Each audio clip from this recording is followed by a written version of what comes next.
दक्षिण के तमिल कम्मन रामायण में एक बड़ा सुंदर विश्लेषण मिलता है। और दक्षिण का रामायण इसलिए पढ़ना चाहिए कि उत्तर भारत से ज्यादा दक्षिण भारत में आज भी आध्यात्म बचा हुआ है। अयोध्या, मथुरा और काशी उत्तर भारत में है, पर भारतीय सनातन परंपरा के गहरे बीज आज भी दक्षिण भारत में बचे हैं। यद्यपि वर्तमान दुश्चिंताएं चल रही हैं, जैसी शासन और सत्ताएं हैं वो मिटाने पर लगे हैं, मिटे, पर जड़ें इतनी गहरी हैं राम राज्य की और राम की। उस कम्मन रामायण में भरत जी से पूछते हैं कि पुरोहित का नाम पूछने से तुम्हारे मुखमंडल पर वो चमत्कार नहीं दिखा, चमकता हुआ? क्या तुम पुरोहित को छोटा समझते हो? इधर बैठे हुए संत और पुरोहित जन भी इस पर ध्यान जरूर अपना रखें। पौरोहित्य कर्म को क्या तुम निम्न समझते हो? बोला पुरोहित कर्मकांड ज्यादा करते हैं, गुरु ज्ञान देते हैं।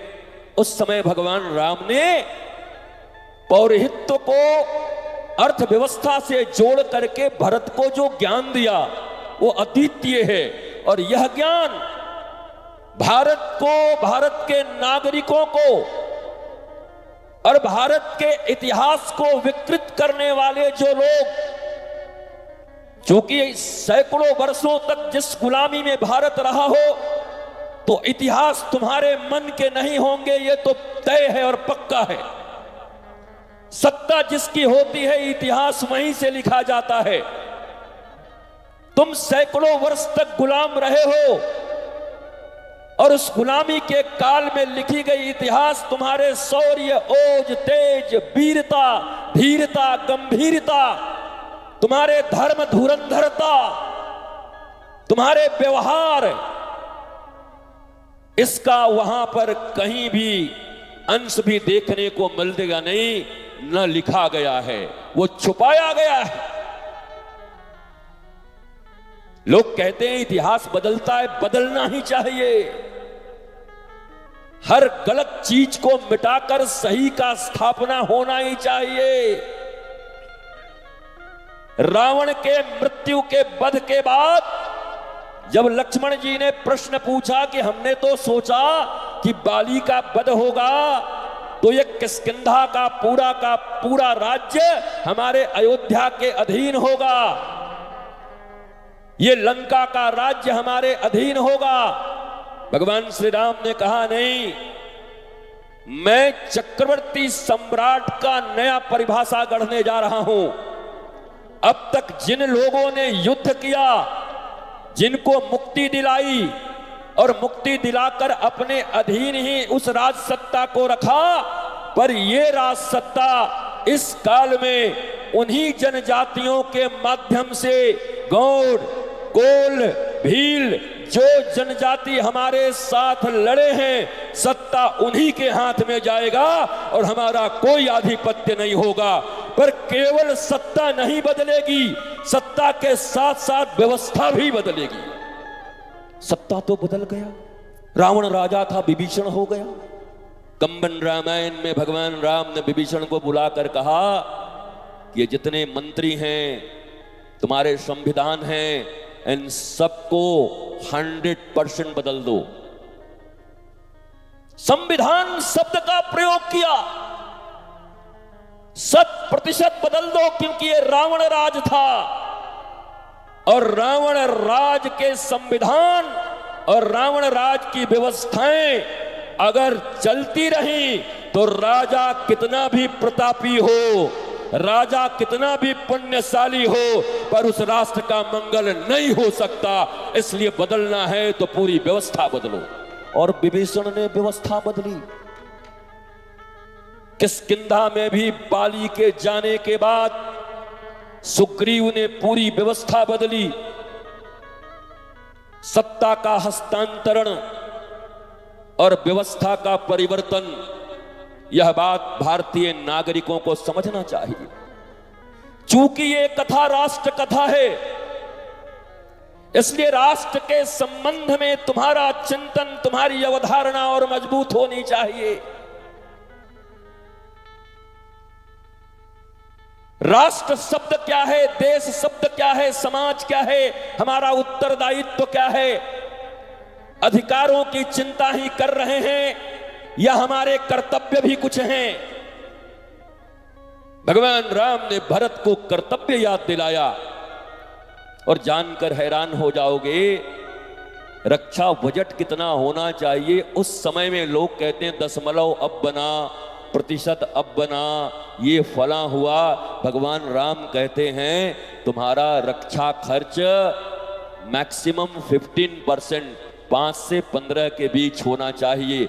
और मजे की बात सुनो, कहते हैं करप्शन कितना है? भरत बोला करप्शन होगा, पर याद रखना अगर 3% से ज्यादा जिस राज्य में 3% करप्शन है तो उस राज्य को कभी भी राम राज्य नहीं कहा जा सकता। मैं ये खड़ाऊं भी देने से इनकार कर दूंगा, क्योंकि ठप्पा मेरा लगा होगा और सत्ता किसी और का चलेगा, ये राम नहीं होने देगा। भगवान राम ने कंबन रामायण में कह दिया, नहीं चलने दूंगा। 1 से 3% तक भारत